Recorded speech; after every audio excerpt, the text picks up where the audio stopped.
Have you ever wondered how to become good, jolly friends with absolutely anybody, even if they hate you to begin with because of aversion? Well, let me show you something that is extremely powerful in diplomacy. You can see here that we have Thorgrim, and you can see he has aversion, and he hated the fact that I was fighting against Barak Var because he starts off very chummy with them. You can see here, all I did simply was I attacked them, and then just traded the settlements to him. And as you can see in the diplomacy breakdown, he absolutely loves that in comparison to me fighting Barak Var. So all you need to do simply is expand into a direction where you want to be friends with them and give them the settlements as you go along. If you don't believe me, we also made friends with Karakadrin, aka Ungrim, because I was friendly with Kazakarak, aka Thorgrim. So fighting their own settlements, fighting against mutual enemies as well at the same time.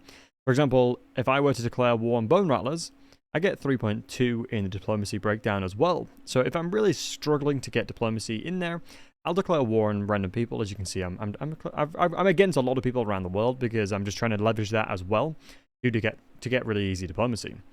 So as you know, we obviously traded settlements over this side, and here's the kicker one as well. So Belegar hates us to begin with for fighting against the Border Princes, and obviously if you're the one that finishes them off, it's even worse. So you can see 119 is minus at the moment for them. But all I did simply was just kept giving him the settlements that I was taking, and you can see that he absolutely loves me. So you can make friends with absolutely anybody. All you got to do is make sure to trade settlements to them and declare war on absolutely anybody that is miles away that you don't really have to worry about that they have mutually. So I'm going to use our good friend Queek here. As you can see in diplomacy, he hates us quite significantly. But what I can do again is I'm going to trade him some settlements. So let's go into the Crooked Fang Fort. You can see it's a plus 20.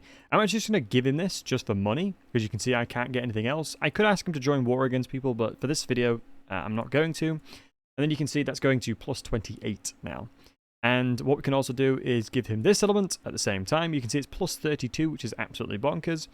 But what we can do is just probably hold off for a little bit, because if we give him this settlement a little bit further down the line, I could give him it now, which would be no worries, because it'd be another 14 diplomacy, which will eventually lead into getting a trade agreement and military access. So, you know, I'll give him it right now. And you can see this is minus 41, but let's wait a couple turns and you'll see how much better the deals are for us. So now this is one turn after, and you can see it is being reduced by 3, so now we're down to minus 38. This can work for genuinely any faction. It's mainly potent for the Wood Elves and the Ogres because they don't really need settlements. But generally speaking, this can work for absolutely anybody out there because of how insanely good trading settlements and joining wars against their enemies can be from a diplomacy side of things. Hope you learned something. Thank you so very much for watching. Have a wonderful day. Make sure to check out my other content on screen now.